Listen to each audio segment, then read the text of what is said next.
Hello students, कैसे हैं आप सब लोग। बढ़िया, एकदम फर्स्ट क्लास। चलिए आज बात करते हैं हम लोग एक्टिव वॉइस और पैसिव वॉइस। देखिए, ये हाई स्कूल के परीक्षाओं के लिए बहुत महत्वपूर्ण टॉपिक है। बोर्ड्स परीक्षा प्रारंभ होने जा रही हैं, तो उससे पहले इस वीडियो को 2-3 बार आप देख लीजिए। एक्टिव पैसिव की सारी समस्याएं सॉल्व हो जाएंगी। दूसरी बात, इंटरमीडिएट में भी पूछा जा रहा है। तीसरी बात, ऐसा कोई ही शायद कंपटीशन लोअर लेवल का बचा हो जहां इंग्लिश नहीं पूछी जाती है, इंग्लिश की ग्रामर न पूछी जाती हो। तो लगभग ये टॉपिक हर जगह आपके लिए स्कोरिंग है, और इस टॉपिक को इतना आसान बना लिया है आपके लिए मैंने कि आप बस इसे 10-15 मिनट देख लीजिए और आप इस लायक हो जाएंगे। एक्टिव से पैसिव या पैसिव से एक्टिव बनाना होगा तो आप बना लेंगे। और आप जानते हैं कि यहाँ इंग्लिश किस प्रकार पढ़ाई जा रही है, आप इसको समझते हैं। ग्रामर्स की बुक सबने देखी हैं, नोट्स स्कूल्स कॉलेजेस में जैसे बनवाए जाते हैं आप लोग देखते हैं, जानते हैं। यहाँ केवल 2-3 नियमों को ही लागू करके हम लोग पूरा चैप्टर कंप्लीट कर लेंगे। तो आइए देखते हैं सबसे पहले कि एक्टिव पैसिव वॉइस कन्वर्ट करने में, आपस में कन्वर्जन के लिए क्या नियम हम लोग इस्तेमाल करेंगे। तो सबसे पहला नियम ये आप जान लीजिए कि जो सब्जेक्ट है सेंटेंस का सब्जेक्ट है उसे आप ऑब्जेक्ट बना दीजिएगा, और जो ऑब्जेक्ट है उसे सेंटेंस में उसे सब्जेक्ट बना लेंगे। यानी सब्जेक्ट को ऑब्जेक्ट बनाइए और ऑब्जेक्ट को सब्जेक्ट बना लेंगे, ठीक है। और ऑब्जेक्ट के पहले हम बाई का इस्तेमाल कर लेंगे। अगर वहाँ बाई का उपयोग हो रहा है तो कर लेते हैं, ठीक है। आइएगा आप, ये हो गया नियम नंबर ए। दूसरा नियम देखिएगा, आपको मैं पहले बता चुका हूं वर्ब की फॉर्म्स। तो B1 और B5 तो एक ही जैसी हैं। ये सिंगुलर के लिए बताया था, ये प्लूरल के लिए। अगर प्लूरल सब्जेक्ट है तो B1 लगेगा, और अगर सिंगुलर है तो B5 लगेगा। ऐसे ही पास्ट के लिए B2, परफेक्ट के लिए B3, कंटिन्यूअस के लिए B4। ये सारे वर्ब्स पे हम लोग चर्चा कर चुके हैं प्रीवियस वीडियोस में, तो आप उन्हें देख लीजिएगा कि ये कैसे होते हैं।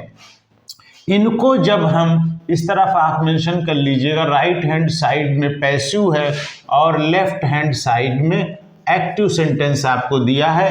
और अगर आपको पैसिव बनाना है तो राइट हैंड साइड में जाएंगे हम लोग। तो ये वर्ब्स देख लीजिए, इनको कन्वर्ट हम लोग कर लेंगे। देखिए, सारे के सारे वर्ब्स कन्वर्ट होके B3 हो जाएंगे। यानी जो वर्ब की थर्ड फॉर्म होती है, यहाँ कोई सा भी वर्ब दिया हो, डजेंट मैटर, इसको कन्वर्ट होकर B3 हो जाना है, वर्ब की थर्ड फॉर्म बन जाना है। और साथ ही साथ यहाँ B1 या B5 या B2 या B3 या B4, ये जो यहाँ आपने मेन वर्ब्स लिख रखे हैं, ये मेन वर्ब्स जो है कन्वर्ट होकर B3 मेन वर्ब हो जाएगा, ये मेन वर्ब हो जाएगा। लेकिन ये जो वर्ब हमने लिखे हैं ये हैं हेल्पिंग वर्ब। यानी जैसे ही आप B1, B5, B2, B3, B4 को B3 बनाओगे, तो बनाने समय जहाँ पे ये वर्ब लिखी जाएगी उसके पहले B1, B5, B2, B3, B4 का हेल्पिंग वर्ब लिख लेंगे। तो थोड़ा सा आप जान लीजिए कि ये हेल्पिंग वर्ब भाई कैसे दिखते हैं, B1, B5 वाले कैसे दिखते हैं। तो थोड़ा सा देख लीजिए, जो B1 वाले हैं आप जानते हैं वो तो प्लूरल के लिए होते हैं। तो क्या होंगे प्लूरल के लिए, तो आप देखिए प्लूरल के लिए क्या ही वर्ब इस्तेमाल होता है, आर इस्तेमाल होता है। एन तो एक ही आज जगह आता है, आई के साथ आता है, आप जानते हैं, कोई उसका इशू नहीं है। तो ये प्रेजेंट के लिए हो गए आर हैं। और फ्यूचर के लिए आप क्या इस्तेमाल कर लेंगे, शैल बी। चूंकि बी की फॉर्म आनी है तो बी के लिए आर और एम ए की बात है। सिंगुलर में आप देख लीजिए इज है, सिंगुलर में इज आ जाएगा आपके पास। और हैज आ जाएगा और विल भी आ जाएगा। इसी प्रकार यहाँ हैव आ जाएगा। तो प्लूरल के लिए हैव आ जाता। अच्छा याद कीजिए, हमने B5 आपको बताया था, ये 5S जैसा दिखता है तो ये सिंगुलर हो जाता है। ठीक है, अब B2 में देख लीजिए आपको क्या ही करना है। B2 में हैड है, बाज है और बर है। B2 में भी देख लीजिएगा, बाज जो है वो सिंगुलर के लिए, बर जो है प्लूरल के लिए और हैड दोनों के लिए आता है। B3 में आ जाइएगा, आपको B3 में क्या करना है, B3 में आपको बीन करना है, बीन। और B4 में आपको क्या ही करना है, बीइंग कर देना है। तो कुल मिला के आप ये देखिएगा, इधर से जो मेन वर्ब थे वो कन्वर्ट होकर B3 हो गए, लेकिन ये जो हेल्पिंग वर्ब आपने लिखे हैं सारे, ये सारे के सारे देखिए या तो बी की फॉर्म है। आप बी जानते हैं, यहाँ मैं लिखे देता हूँ। बी आप जानते हैं इज है, आर है, एम है, बाज है, बर है, ये सभी बी के ही तो फॉर्म है। ऐसे ही आप एक और इस्तेमाल कर रहे हैं हैव, जिसमें आप जानते हैं हैज हो सकता है और हैड हो सकता है, ये हो रहा है इस्तेमाल। और बी की अपनी फॉर्म्स आप जानते हैं, बी है, बीइंग है, बीन है, सारे के सारे जब आप एक साथ मिला के देखेंगे तो कहेंगे या तो कोई बी की फॉर्म है या तो कोई हैव की फॉर्म है, इसके अलावा तो कोई हम हेल्पिंग वर्ब नहीं यूज कर रहे हैं। दूसरा देखिएगा, बिल और शैल, ये फ्यूचर की पहचान है। फ्यूचर में अगर टेंस होगा तो बिल और शैल आएगा ही, लेकिन उनके साथ देखिए बी लगा हुआ है, तो या तो वी एज इट इज है, या उसकी दूसरी या तीसरी फॉर्म है, या हैव की कोई फॉर्म का इस्तेमाल हम लोग करेंगे। कैसे करेंगे ये देख लेते हैं। सबसे पहले आप या तो स्क्रीनशॉट ले लीजिएगा, और मेरी सलाह है आपको, आप अपना एक रजिस्टर या नोटबुक लेके बैठिए, साथ में पेन लीजिए, एक दो बार इसे लिख लीजिए। थोड़ी थोड़ी देर के वीडियो जो है बहुत आसान है, आपके लिए बहुत आसान हो जाएगा। और जब हम आप एक्सरसाइज करेंगे तो आप समझ पाएंगे कि हम लोगों ने क्या सीख रखा है। ठीक है, थोड़ा सा स्क्रीनशॉट लीजिएगा और फिर हम लोग स्टार्ट करते हैं। आ जाइए वापस, इन्हीं रूल्स को हम लोग अप्लाई करके देखते हैं। तो देखिएगा जरा, कोई सेंटेंस ले लेते हैं और उसे बना के देखते हैं क्या हम एक्टिव वॉइस का पैसिव वॉइस बना पा रहे हैं। तो मैंने लिखा Ramesh is visiting the market. Ramesh बाजार घूमने गया है, विजिट करने गया है, कुछ खरीदारी करने गया होगा। रमेश बाजार जा रहा है, हिंदी में तो यही कहेंगे, रमेश बाजार जा रहा है। अब इसका पैसिव वॉइस बनाना है तो पहला रूल अप्लाई कीजिए, जो सब्जेक्ट हो उसे ऑब्जेक्ट बना लीजिए और ऑब्जेक्ट को सब्जेक्ट बना लीजिए।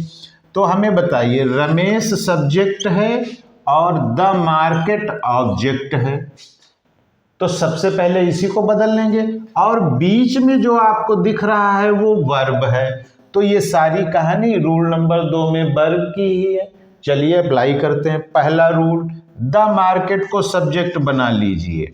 हमने बना लिया द मार्केट, वर्ब की जगह छोड़ दीजिए। और रमेश को क्या बना लेंगे, ऑब्जेक्ट बना लीजिए, ऑब्जेक्ट बन गया। और ऑब्जेक्ट के पहले क्या लगा लें, बाई लगा लीजिए, बाई लगा लीजिए। अब आइए, अब जरा समझिएगा, ये जो वर्ब है हमें बताइए विजिटिंग जो है वो B4 होता है कि नहीं। अगर आपको ये बात नहीं लग रही है तो इसके पीछे वाला वीडियो देख लीजिएगा, उसमें सब कॉन्सेप्ट क्लियर है कि B4 क्या है, B3 क्या है। उसके बाद इस वीडियो को देखिएगा। ये विजिटिंग जो है वो B4 है, और इज क्या है जरा बताइए, आपके सामने लिखा है B5 है। लीजिए, आपने B5 लिख लिया, तो B5 और B1 में कोई अंतर नहीं, दोनों ही प्रेजेंट के लिए ही इस्तेमाल होते हैं। फर्क सिर्फ इतना है, ये सिंगुलर के लिए है और ये प्लूरल के लिए है, बस, और कोई डिफरेंस नहीं है। उसे आप लगभग एक ही मान के चलिए। और देखिएगा, आपने कहा कि चाहे B1 हो, 5 हो, 2, 3, 4 कुछ भी हो, जो मेन वर्ब है वो B3 बन जाएगा। बना लीजिए, मेन वर्ब यहाँ विजिटिंग है। मेन वर्ब क्या है? विजिटिंग है, तो इसकी थर्ड फॉर्म क्या होगी? विजिटेड। विजिटेड, ये क्या हो गया? B3। अब आप बताइए, ये तो B3 हो गया, लेकिन ये जो इज है इसका क्या करेंगे? ये B5 है, B5 का क्या कर लेंगे बताइए? तो B5 आप देखिए, आप कहेंगे सर ये बदल के B3 कर दीजिए। नहीं, मैंने आपको कहा ये मेन वर्ब जब होगा तभी ये B3 होगा, लेकिन यहाँ इज जो है मेन वर्ब नहीं है, क्या है? हेल्पिंग वर्ब है। हेल्पिंग वर्ब है, तो इसको क्या ही करना है कि हेल्पिंग वर्ब को एज इट इज रहने दीजिए। बात नंबर 3, हेल्पिंग वर्ब जो है आगे जाके हेल्पिंग वर्ब ही रहता है, लेकिन आप ये चीज़ देख लीजिएगा कि हेल्पिंग वर्ब सिंगुलर प्लूरल ये हमें देखना पड़ेगा। सब्जेक्ट अगर सिंगुलर है तो हेल्पिंग वर्ब सिंगुलर लेंगे, सब्जेक्ट अगर प्लूरल है तो हेल्पिंग वर्ब प्लूरल लेंगे। अब आप हमें बताइए कि द मार्केट एक ही मार्केट है कि बहुत सारी मार्केट? एक ही मार्केट है, सिंगुलर है, तो B5 सिंगुलर होता ही है पहले से, तो हमें कुछ करना ही नहीं, इज को इज ही रहने दीजिए। क्या करना है? इज को इज ही रहने दीजिए। तो आप क्या कर लेंगे? The market is visited by Ramesh. आपका काम खत्म, इतना काम हो गया आपका। आप देख लीजिए इसे। फिर कोई दूसरा बनाते हैं, दूसरा सेंटेंस ले लेते हैं। दूसरा बनाइए, Suman is reading a book. Reading a book.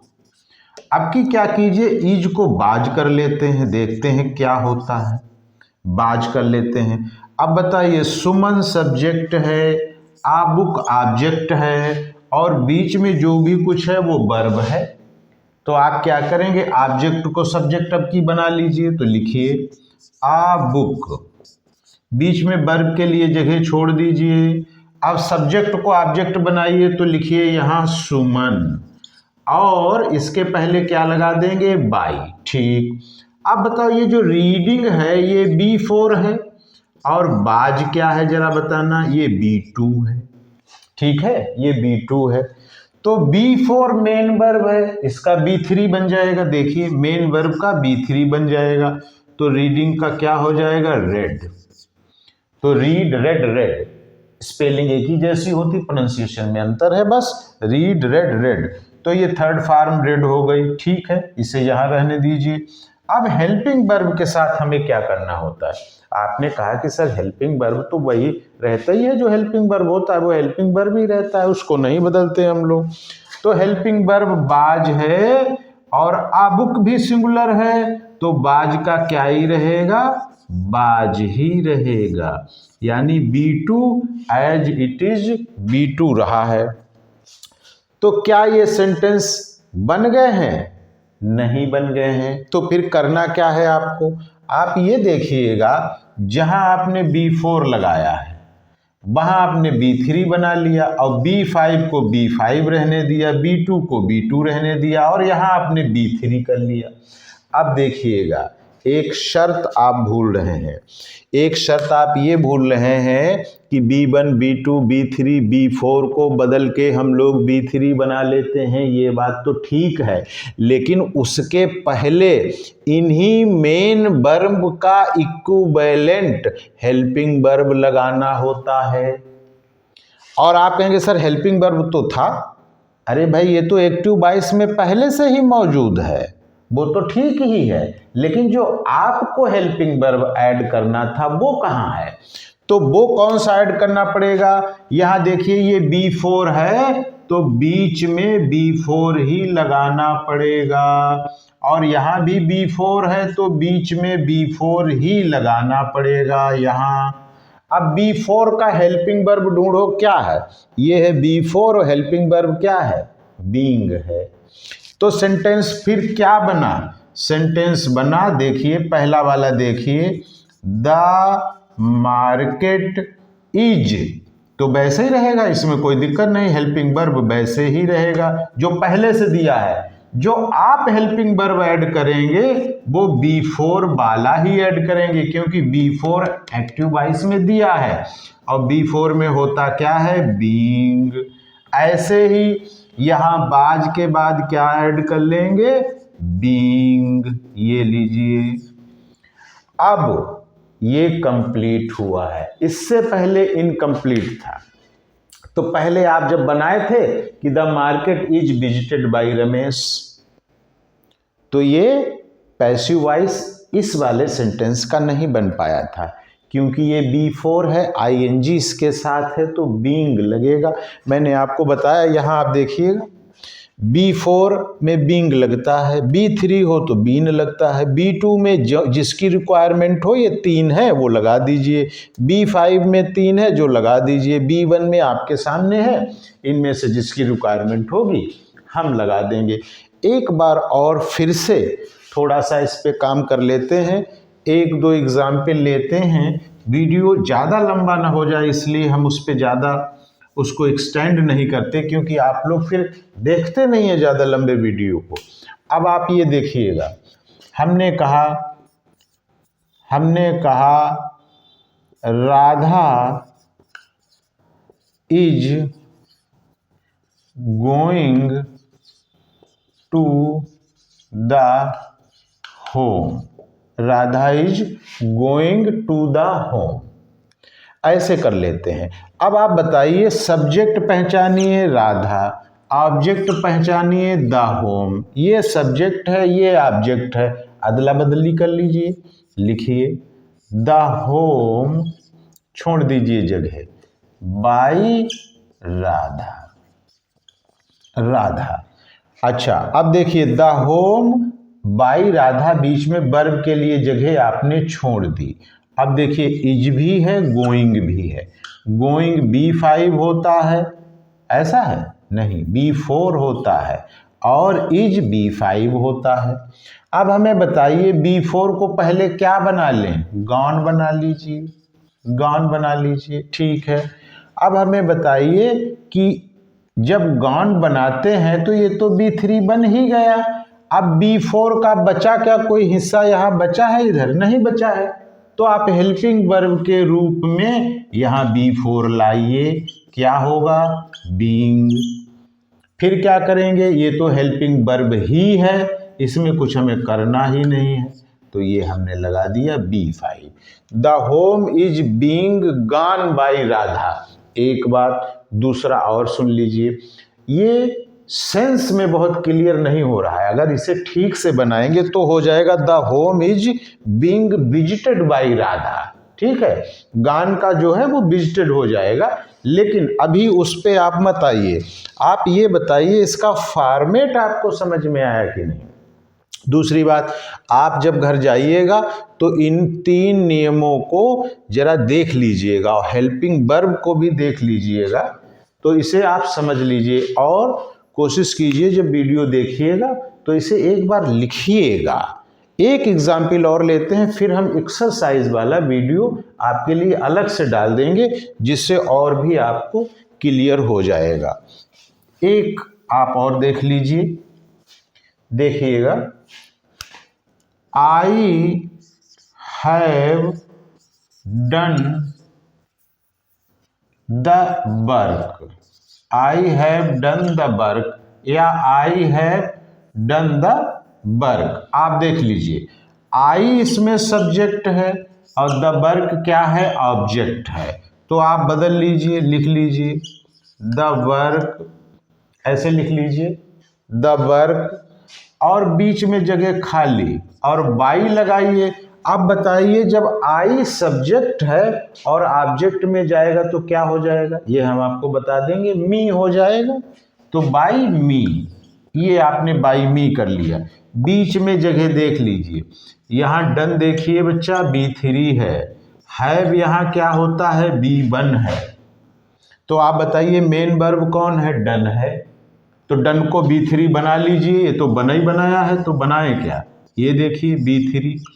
लेकिन ध्यान रखिएगा B3 बना तो आपने लिया है, लेकिन इसके साथ बदलने के साथ ही साथ यहाँ एक और शब्द आएगा, वो भी B3 होगा, और क्या होगा, बीन। ये देखिए B3 बीन हेल्पिंग वर्ब, और B1 की जगह क्या हो जाएगा जरा बताना। अब देखिए यहाँ से ठीक से देखिए, आई के साथ तो हैव आता है, लेकिन जो सिंगुलर होते हैं, द वर्क अकेला काम है, तो इसके साथ हैव आएगा कि है जाएगा। सिंगुलर कौन है, आप यहाँ देखिए B5 में सिंगुलर है तो हैज है।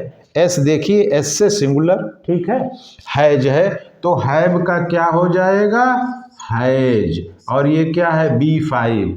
तो ध्यान रखिएगा B1 B5 में और B5 B1 में जरूरत आने पर बदलता रहता है। The work has been done by me.